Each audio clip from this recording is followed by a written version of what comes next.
Hello నమస్తే. నేను మీ లక్ష్మీ చౌదరిని. Welcome to my channel misty మధురిమలు తెలుగు ఆడియో స్టోరీస్. ఛానల్ని సబ్స్క్రైబ్ చేసుకొని నన్ను సపోర్ట్ చేస్తున్న అందరికీ ధన్యవాదాలు యార్. ఇంకా సబ్స్క్రైబ్ చేసుకొని వాళ్ళు సబ్స్క్రైబ్ చేసుకొని నన్ను సపోర్ట్ చేయండి. అలాగే లైక్స్ ఇస్తూ హైప్స్ ఇస్తూ కామెంట్ చేస్తున్న వాళ్ళందరికీ స్పెషల్ థ్యాంక్స్. అల్లుకున్న బంధం 36తో మీ ముందుకి వచ్చేసాను. కథలోకి వెళ్ళే ముందు హైప్ ఇవ్వడం మర్చిపోకండి. అలాగే లైక్ చేయడం కూడా మర్చిపోకండి. ఇక మనం కథలోకి వెళ్ళిపోదాం. ఐషు హెడ్ ఫోన్స్ శివ్ చెవులకు పెట్టి జాగ్రత్తగా వినుకన్నా అని చెప్పి ఫోన్లో రికార్డ్ ఆన్ చేస్తుంది. శివ్ ఐషు ఏం చేస్తుంది అర్థం కాకపోయినా తను చెప్పినట్టు వినడం స్టార్ట్ చేశాడు. ఐషు శివునే చూస్తుంటుంది. శివ్ రియాక్షన్ ఎలా ఉంటుందో మిస్ అవ్వకూడదు అని. తన చెవికి తాకుతున్న సౌండ్ వినగానే శివ్ ఫ్రీజ్ అయిపోతాడు. నెమ్మదిగా అబ్జర్వ్ చేయగానే శివ్కి ఆ సౌండ్లో డిఫరెన్స్ కనిపిస్తుంది. అది హార్ట్ బీట్ అని తెలుసు కానీ 2 సార్లుగా వినిపించడంతో ఆశ్చర్యం, ఆనందం, మిక్స్డ్ ఫీలింగ్స్తో కళ్ళల్లో నుంచి నీరు కారుతుంటే ఆ క్షణం మాటలు రాక 2 వేళ్లు చూపిస్తూ ఇద్దరు కదా అన్నట్లు హెడ్ మూవ్ చేస్తాడు.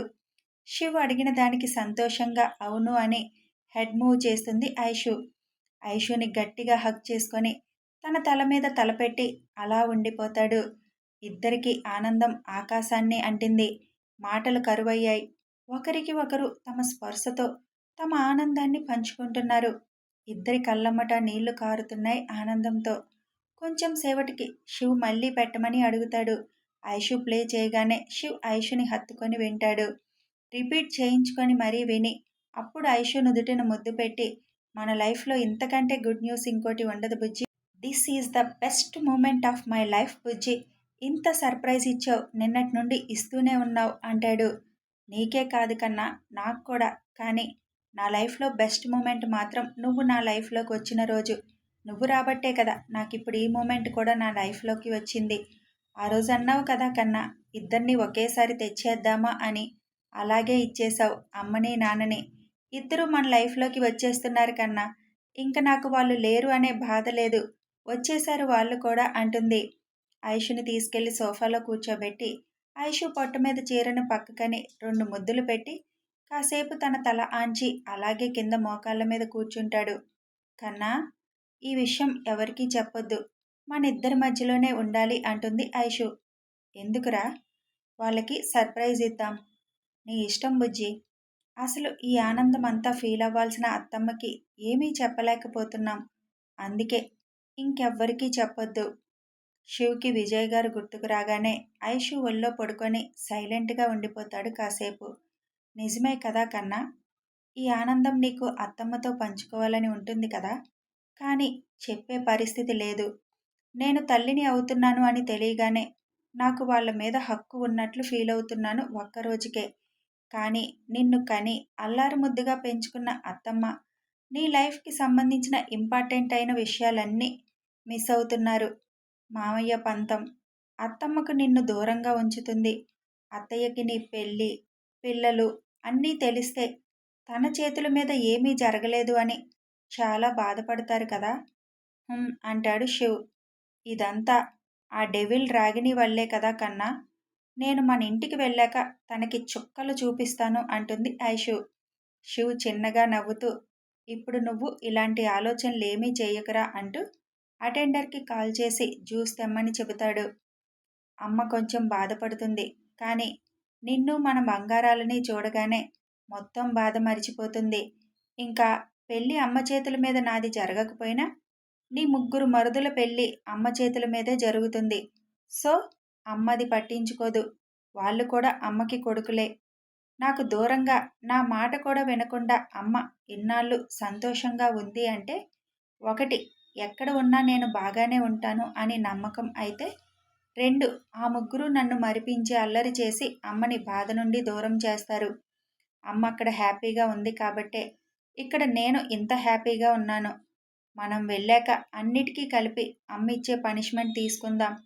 ఇప్పటి నుంచి అవన్నీ ఆలోచించకుండా మనసు ప్రశాంతంగా ఉంచుకో అంటాడు శివ్. ఈలోపు అటెండర్ జ్యూస్ తేవడంతో శివ్ అది తీసుకొని డోర్ వేసేస్తాడు. ఐషు ఆ గ్లాస్ని శివ్ని మార్చి మార్చి చూస్తుంది. అది గ్లాస్ అనే కంటే చిన్న సైజ్ మగ్ అనుకోవచ్చు. కన్నా, ఏంటిది? జ్యూస్ కనిపించడం లేదా? జ్యూస్ అని అర్థమైంది. కానీ ఆ గ్లాస్ చూస్తుంటే భయం వేస్తుంది. అదా? ఇప్పుడిద్దరు కదా! అందుకే డబల్ అన్నీ. కన్నా అని ఏడుపు మొహం పెడుతుంది ఐషు. నువ్వు మొహం ఎలా పెట్టినా తప్పదు అని ఐషు నోటి దగ్గర జ్యూస్ గ్లాస్ పెడతాడు. సగం తాగి ఇంక నా వల్ల కాదు కన్నా, నువ్వు తాగు.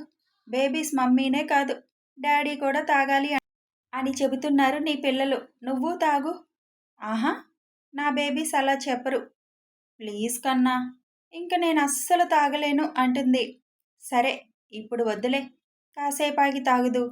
శివ్ వైపు గుర్రుగా చూస్తుంది ఐషు. నువ్వెలా చూసినా ఇంకిప్పుడు నేను చెప్పినట్టు వినాల్సిందే. ఇది అన్యాయం కన్నా. నువ్వేమనుకున్నా పర్లేదు. చిన్న వర్క్ ఉంది, నువ్వు రెస్ట్ తీసుకో బుజ్జి. ఒక 15 మినిట్స్లో స్టార్ట్ అవుదాం. సత్యం చాచు ఉన్నాడు కదా కన్నా, వెళ్ళిపోమ్మని చెప్తాలే. మనం వెళ్దాం అంటాడు శివ్. సరే అయితే అని అలసటగా అనిపించడంతో సోఫాలో పడుకుంటుంది ఐషు. శివ్ సత్యంని వెళ్ళిపోమ్మని చెప్పి తన వర్క్ కంప్లీట్ చేసే పనిలో పడ్డాడు. ఆఫీస్లో స్టాఫ్ ఇంతసేపు ఐషు లోపలే ఉండడంతో సార్ క్యాబిన్లో ఇంతసేపు ఒక అమ్మాయి ఉండడం గ్రేట్. అసలు తను ఇక్కడ ఎందుకు ఉంది అని ఒకటే చర్చ. శివ్కి పెళ్ళైనట్టు వాళ్ళకెవరికీ తెలీదు.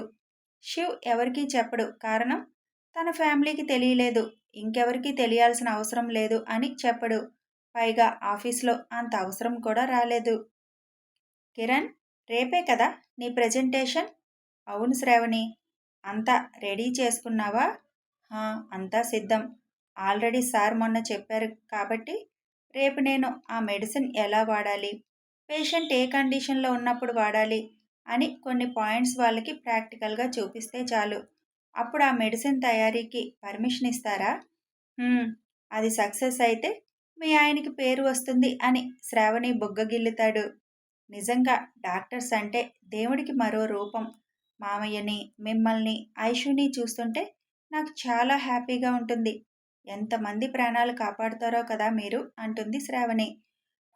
దేవుళ్ళ అని పొగిడే వాళ్ళే ఏదన్నా తేడా వస్తే దెయ్యాలు అని కూడా అంటారు శ్రావణి. మేము ప్రతి పేషెంట్ని బతికించాలని అనుకుంటాం. కానీ మేము కూడా మనుషులమే కదా. ఒక స్టేజ్ వరకు మాత్రమే మేము ఏదన్నా చేయగలం. మా చేయి దాటిపోయి ఉంటే ఏమీ చేయలేం. 10 మంది పేషెంట్లను కాపాడి ఒక్కడిని కాపాడలేకపోయినా మమ్మల్ని తిట్టుకుంటారు. ఏమో, నా వరకు మీరందరూ మాత్రం అంతెత్తులో ఉంటారు. డాక్టర్స్ వాళ్ళకి వాళ్ళు వైద్యం చేసుకోలేరు. ఇప్పుడు చూడు, ఐషు స్కాన్ ఇంకొకరి చేత తీయించుకోవాలి. అది తప్పదు శ్రావణి. ఎవరికి వాళ్ళు కొంతవరకు మాత్రమే వైద్యం చేసుకోగలరు. స్కాన్ అయిపోయి ఉంటుంది. ఏం చెప్పి ఉంటారో. ఒకసారి ఫోన్ చేస్తాను అంటూ ఐషు నెంబర్కి కాల్ చేస్తుంది శ్రావణి. కిరణ్ శ్రావణి ఆత్రం చూసి నవ్వుకుంటాడు. హెడ్ఫోన్స్తో పాటు ఫోన్ కూడా టేబుల్ మీద పెట్టడంతో శివ్ కూర్చున్న దగ్గరే ఐషు ఫోన్ ఉంటుంది. ఫోన్ రింగ్ అవ్వడం చూసి ఐషు వైపు చూస్తాడు. తను మంచి నిద్రలో ఉంటుంది. శివ్ కాల్ లిఫ్ట్ చేసి హలో అనగానే, అన్నయ్య, ఐషు ఏం చేస్తుంది? పడుకుంది శ్రావణి. సరే అన్నయ్య, నేను తర్వాత చేస్తాను అంటుంది శ్రావణి. ఏమన్నా చెప్పాలా అడుగుతాడు శివ్. ఏమీ లేదన్నయ్య, స్కాన్కి వెళ్ళింది కదా, దాని గురించి తెలుసుకుందామని చేశా. అంతా పెర్ఫెక్ట్ రా, ఏమీ ప్రాబ్లం లేదు అని చెబుతాడు శివ్. ఓకే అన్నయ్య, ఐషు లేచాక చెయ్యమనండి, బాయ్ అని ఫోన్ కట్ చేస్తుంది శ్రావణి. ఏమైంది అని కిరణ్ అడుగుతాడు. అంతా బాగుందంట, ఐషు పడుకుంది, అందుకే అన్నయ్య లిఫ్ట్ చేశారు. నేనొకసారి మా సర్ని కలిసి వస్తాను అని కిరణ్ వెళ్ళిపోతాడు అక్కడి నుంచి. శివ్ వర్క్ కంప్లీట్ అవడంతో ఐషు వైపు చూస్తే మంచి నిద్రలో కనిపిస్తుంది. డిస్టర్బ్ చేయడం ఇష్టం లేక ఐషు హెడ్ ఫోన్స్ పట్టుకొని ఐషు దగ్గరికి వస్తాడు. తన తలను తన ఒళ్ళో పెట్టుకొని కూర్చొని హెడ్ ఫోన్స్ పెట్టుకొని ఐషు పొట్ట మీద చేయి వేసి రికార్డు వింటూ ఆ క్షణాన్ని ఆస్వాదిస్తాడు. 1 గంటకి మెలకు వచ్చిన ఐషు కళ్ళు తెరిచేసరికి ఎదురుగా శివ్ తననే చూస్తూ కనిపించడంతో చిన్న స్మైల్ ఇచ్చి నిద్ర పట్టేసింది కన్నా, లేపొచ్చు కదా అంటుంది. ఐషు తలని అలాగే పైకి తన చేతి మీదకి తీసుకొని తన అదరాలని అందుకొని అప్పటి వరకు ఉన్న తన ఆనందాన్ని ఆ ముద్దులో చూపిస్తాడు. ఫస్ట్ శివ్ అలా సడన్గా చేయగానే షాక్ అయినా తర్వాత ఆ ముద్దులో శివ్ ఆనందం తెలుస్తుంటే తను కూడా జత కలుపుతుంది. ఆ ముద్దులో కోరిక లేదు, కేవలం తన పిల్లల హార్ట్ బీట్ విన్న ఆనందాన్ని అలా తెలుపుతున్నాడు శివ్. 2 నిమిషాల తర్వాత ఐషుకి ఊపిరి అందడం లేదని వదిలి ఐషు నుదుటి మీద పెదాలు ఉంచి అలాగే 1 నిమిషం ఉండిపోతాడు. తర్వాత ఐషు వైపు చూస్తాడు శివ్. శివ్నే చూస్తూ ఉంటుంది. ఏంటి అని కళ్ళెగరేస్తాడు. శివ్ బొగ్గ మీద ముద్దు పెట్టి లేస్తుంది. శివ్ చిన్నగా నవ్వుకుంటూ వెళదామా అంటాడు. హా కన్నా, నాకివాళ చికెన్ బిర్యానీ కావాలి, అది కూడా నువ్వే చేయాలి. ఇంకేదైనా చెప్పు చేస్తాను, మసాలా ఫుడ్ అస్సలు వద్దు. కన్నా, ఈ టైంలో ఏం తినాలనిపిస్తే అది తినాలి తెలుసా? నాకు నేను అడిగింది చేసిపెట్టు, లేదంటే వదిలేయ్ అని బయటికి వెళ్ళిపోతుంది. శివ్ నవ్వుకుంటూ అప్పుడే మూడ్ స్వింగ్స్ స్టార్ట్ అయ్యాయా బుజ్జి అనుకుంటూ బయటికి వస్తాడు. శివ్ నవ్వుకుంటూ రావడం చూసిన స్టాఫ్ ఆశ్చర్యంగా చూస్తారు. మరెప్పుడు నార్మల్ లేదా సీరియస్ మొహం చూసిన వాళ్ళకి నవ్వు మోము చూస్తే ఆ మాత్రం ఆశ్చర్యం పోవడం వింత కాదు కదా. శివ్ అందర్నీ సీరియస్గా చూడడంతో వెంటనే తల సిస్టమ్స్లో దూరుస్తారు. అదంతా గమనించిన ఐషు, ఎందుకు కన్నా అంత భయపెడతావు అని చిన్నగా అడుగుతుంది. అలా ఉండకపోతే రోజంతా మీ ఆయన్ని చూస్తూ కూర్చుంటారు, నీకు ఓకేనా అంటాడు. వాళ్ళ వైపు చూసి వాళ్ళు చూసినా మా ఆయన చూడడు, చూడనివ్వడులే అంటుంది ఐషు. పద అని ఐషు చెయ్యి పట్టుకొని అక్కడి నుంచి తీసుకువెళ్తాడు. వాళ్ళు వెళ్ళగానే శివ్ అసిస్టెంట్ చుట్టూ చేరి అతని బుర్ర తినడం మొదలు పెడతారు. అప్పుడే శివ్ నుంచి అతనికి మెసేజ్ వస్తుంది, చెప్పేయని. అప్పుడు అతను సర్ వైఫ్ తను అని చెబుతాడు. అది విని కొందరు షాక్ అయితే కొందరు శివ్కి పెళ్ళైపోయిందా అని కుళ్ళుకున్నారు. మరికొందరు జోడీ భలే ఉంది అని అనుకుంటారు.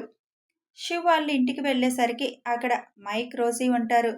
హాల్ అంతా చిన్నపిల్లల బొమ్మలతో నిండిపోయి ఉంటుంది. ఐషుని చూడగానే దగ్గరికి వెళ్ళి, సిస్, ఇది నీకోసం అని ఐస్ క్రీమ్ బాక్స్ పెద్దది ఇస్తాడు. ఐషు ఆ బొమ్మలన్నీ చూసి ఆశ్చర్యపోతూ, బ్రో, ఏంటి ఇదంతా అని అడుగుతుంది. బేబీ కోసం సిస్. శివ్ మైక్ నెత్తి మీద ఒక్కటి వేసి, షాప్ అంతా కొన్నావా అని చిరుకోపంగా అంటాడు. లేదు శివ్, కొందామనే అనుకున్నా, కానీ అన్నీ సేమ్ బొమ్మలున్నాయి, అందుకే కొనలేదు అని ఇన్నోసెంట్గా చెప్తాడు మైక్. మైక్ బాబుకి ఇప్పుడే చెప్పాను చిన్నయ్య, ముందే అలా కొనకూడదు అని, తెలియదు కదా అంటుంది శాంత. సిస్, బేబీ తెలుగులో నన్ను ఏమని పిలుస్తుంది అని అడుగుతాడు మైక్. మామ అని పిలుస్తారు. సూపర్ సిస్, నన్ను అలాగే పిలవమని చెప్పు అంటాడు మైక్. రోజీ వచ్చి స్కాన్కి వెళ్ళారంట కదా, అంతా ఓకేనా అని అడుగుతుంది. హా, అంతా ఓకే, కూర్చోండి, ఇద్దరు ఫ్రెష్ అయ్యి వస్తాము అని పైకి వెళ్తారు. శాంతమ్మ, ముందే ఎందుకు కొనకూడదు ఇలాంటివి అన్నీ అని అడుగుతాడు మైక్. ముందే కొంటే దిష్టి తగులుతుంది బాబు, మంచిది కాదు అని చెబుతుంది శాంత. అయితే ఇవన్నీ స్టోర్ రూమ్లోనే ఉంచే, తర్వాత తీద్దాం అంటాడు. ఈలోపు శివ్ ఫ్రెష్ అయ్యి వచ్చి కిచెన్లోకి వెళ్తాడు. చిన్నయ్య, ఏం కావాలి, నేను చేస్తాను అని వస్తుంది శాంత. మీ చిన్నమ్మ నా చేతితో చేసిన చికెన్ బిర్యానీ కావాలి అంటుందిలే, నేను చేస్తాను, చికెన్ కడిగిచ్చి వెళ్ళు అంటాడు. అలాగే చిన్నయ్య అంటూ చికెన్ కడిగిచ్చి వెళ్ళిపోతుంది శాంతమ్మ. ఐషు కిందకి రాగానే మైక్ కిచెన్లోకి వెళ్తాడు. శివ్, నేనేమైనా హెల్ప్ చేయనా అంటూ. ఏమీ వద్దులే, నువ్వు రోజీకి కంపెనీ ఇవ్వు, అక్కడ మా సిస్ ఉందిలే అని శివ్ కుక్ చేస్తుంటే మైక్ కబుర్లు చెబుతూ ఉంటాడు. కాసేపటికి స్మెల్కి కిచెన్లోకి వచ్చి, కన్నా, స్మెల్ అదిరిపోతుంది అంటుంది ఐషు. నువ్వు వెళ్ళి కూర్చో, 5 మినిట్స్లో అయిపోతుంది అంటాడు. కుక్ అయిపోవడంతో శాంతకి అన్ని డైనింగ్ టేబుల్ మీద పెట్టమని శివ్ కొంచెం చెమట పట్టడంతో మొహం కడుక్కోవడానికి వెళ్తాడు. కాసేపటికి అందరూ కూర్చొని కబుర్లు చెప్పుకుంటూ తినడం మొదలు పెడతారు. కన్నా, సూపర్ ఎమ్మి అనుకుంటూ తింటుంది. డిన్నర్ అయ్యాక మైక్ వాళ్ళు వెళ్ళిపోతారు. ఐషు రూమ్లో అటు ఇటు వాక్ చేస్తుంది శివ్ చెప్పడంతో. కన్నా, 15 మినిట్స్ నుంచి తిరుగుతున్నా, ఇంక చాలు కన్నా. నువ్వు నీ దగ్గరికి వచ్చే ప్రెగ్నెంట్ లేడీస్కి ఏమేమి డైట్ చెప్తావో, ఏమేమి ఎక్సర్సైజ్ ప్రిఫర్ చేస్తావో మొత్తం ఇందులో రాయి బుజ్జి అని ఒక పేపర్ పెన్ను ఇస్తాడు. ఇప్పుడది అంత అవసరమా కన్నా? చాలా అవసరం. ఏడుపు మొహం పెట్టుకొని కూర్చొని రాస్తుంది ఐషు. శివ్ నవ్వుకుంటూ చూస్తున్నాడు ఏం రాస్తుంది అని. మొత్తం రాసి శివ్ చేతిలో పెడుతుంది ఐషు. అందులో అన్నీ ఐషుకిష్టమైనవి అన్నీ రాస్తుంది. ఏంటి, డైలీ ఐస్ క్రీమ్ తినమని చెప్తావా నీ దగ్గరికి వచ్చే పేషెంట్స్కి? హా కన్నా, ఈ టైంలో తినాలి అనుకున్నవన్నీ తినేయాలి. ఎవరు, వాళ్ళ నువ్వా? ఎవరైనా కన్నా. శివ్ కోపంగా చూడడంతో, నాకు తెలుసులే కన్నా, అందరికీ జాగ్రత్తలు చెప్పే నేను నా బేబీస్ కోసం నేను జాగ్రత్తగా ఉండనా? అప్పుడప్పుడు ఇలాంటివి తింటే ఏమీ అవ్వదు అంటుంది. ఏదో ఒకటి చెప్పి నన్ను కన్విన్స్ చేస్తావు బుజ్జి. శివ్ గుండె మీద పడుకొని నువ్వేమీ టెన్షన్ పడకు, నేను జాగ్రత్తగా ఉంటాను అని చెబుతుంది. ఇద్దరూ కబుర్లు చెప్పుకుంటూ రాబోయే సంతోషాలు గుర్తు చేసుకుంటూ నిద్రాదేవిని ఆహ్వానిస్తారు. కిరణ్ ఫోన్ ఉదయాన్నే రింగ్ అవుతూ ఉంటుంది. కిరణ్ అప్పటికే సెమినార్కి వెళ్ళడానికి రెడీ అవుతూ ఉంటాడు. ఫోన్ చూడగానే నవ్వుతూ లిఫ్ట్ చేసి, చెప్పు డెవిల్ అంటాడు. ఆల్ ద బెస్ట్ అన్నయ్య అంటుంది ఐషు. థ్యాంక్ యూరా, నీ ఇన్నేళ్ల కష్టం ఫలించాలి, మంచి రిజల్ట్ రావాలి అని ఆ దేవుణ్ణి మనస్ఫూర్తిగా కోరుకుంటున్నానన్నయ్య. నువ్వు కోరుకుంటే అది తప్పకుండా జరుగుతుంది. నువ్వు రావడం లేదా అడుగుతాడు కిరణ్. లేదన్నయ్య, కొంచెం లేజీగా ఉంది. అయినా సెమినార్లో మాకు సంబంధించింది ఏమీ లేవులే. అంతా బుర్ర గుండెకు సంబంధించి ఈ సెమినార్ కదా. ఐషుని చిన్నగా మొట్టి ఫోన్ తీసుకొని కిరణ్కి ఆల్ ది బెస్ట్ చెబుతాడు శివ్. థ్యాంక్స్, ఇంక నేను స్టార్ట్ అవుతున్నాను శివ్, బాయ్ అని ఫోన్ కట్ చేస్తాడు. కిరణ్తో పాటు హరిగారు కూడా ఆ సెమినార్కి అటెండ్ అవడంతో రేఖ శ్రావణి కూడా వెళతారు. శివ్ నెత్తి మీద కొట్టడంతో గుర్రుగా చూస్తుంది ఐషు. ఏంటి అని కళ్ళెగరేస్తాడు శివ్. ఎందుకు కొట్టావు కన్నా అని అడుగుతుంది. దానిని కొట్టడం అంటారా? మరి ఏమంటారో. ఇప్పుడు నువ్వు 2 నిమిషాల్లో ఫ్రెష్ అయి రాలేదనుకో, అప్పుడు కొట్టడం అంటే ఏంటో చూపిస్తాను. 2 నిమిషాల్లో ఎలా ఫ్రెష్ అవుతారు కన్నా? బ్రష్ చేసిరా, పాలు తాగాలి నువ్వు. నేను బ్రష్ 5 మినిట్స్ చేస్తాను కన్నా. పద, నేను చేయిస్తాను అని అంటాడు శివ్. వద్దులే, నేనే 2 నిమిషాల్లో చేసి వస్తాను అని నొక్కి చెప్పి వాష్రూంలోకి వెళ్తూ, కన్నా, ఈ 2 రోజుల నుంచి నువ్వు శాడిస్ట్లా తయారవుతున్నావు అంటుంది. ఆహా, చూపించిన శాడిస్ట్ అంటే ఎలా ఉంటాడో అని శివ్ లేవగానే, వద్దులే అని డోర్ వేసుకుంటుంది. రాక్షసి, ఫుడ్ అంటే చాలు వంకలు చెబుతుంది అని నవ్వుకుంటూ శాంతకి పాలు తెమ్మని ఫోన్ చేస్తాడు. 2 నిమిషాలకి ఇంకో 2 నిమిషాలు కలిపి ఫ్రెష్ అయ్యి వస్తుంది ఐషు. ఎదురుగా పెద్ద గ్లాస్తో పాలు చూడగానే ఏడుపు మొహం పెడుతుంది. శివ్ గ్లాస్ ఇవ్వగానే ఇంక తప్పదు అని బలవంతంగా తాగుతుంది. సగం తాగగానే వాంటింగ్ వచ్చేలా ఉండడంతో, కన్నా, ఇంక తాగితే మొత్తం కక్కేలా ఉన్నాను, ప్లీజ్ ఇంక చాలు అంటుంది. ఐషు మొహం చూసి సరేలే అని గ్లాస్ తీసి పక్కన పెట్టి ఐషుని తన ఒళ్ళో కూర్చోబెట్టుకొని, ఇప్పుడు చెప్పు, శాడిస్ట్ ఏదో అంటున్నావు అంటాడు. శివ్ భుజం మీద తలవాల్చి స్వీట్ శాడిస్ట్ అంటూ శివ్ బొగ్గ కొరుకుతుంది. ఇవాళ ఇంట్లోనే ఉండి రెస్ట్ తీసుకో, హాస్పిటల్కి వెళ్ళకు. నాకు కూడా ఇవాళ బద్ధకంగా ఉంది, వెళ్ళను అని కళ్ళు మూస్తుంది ఐషు. కిరణ్ న్యూమరాలజిస్ట్. ఒక కోమా పేషెంట్కి అతని బ్రెయిన్లోని నరాల్ని యాక్టివేట్ చేసి ట్రీట్మెంట్ ఇచ్చే మెడిసిన్ ఇన్నాళ్ళు రీసెర్చ్ చేసి ఒక ఫార్ములా తయారు చేస్తాడు. అదే ఇప్పుడు తను ప్రజెంట్ చేయబోతున్నాడు. ఈ మెడిసిన్ వస్తే కోమా పేషెంట్స్ త్వరగా కోలుకునే విధంగా ట్రీట్మెంట్ చేయొచ్చు.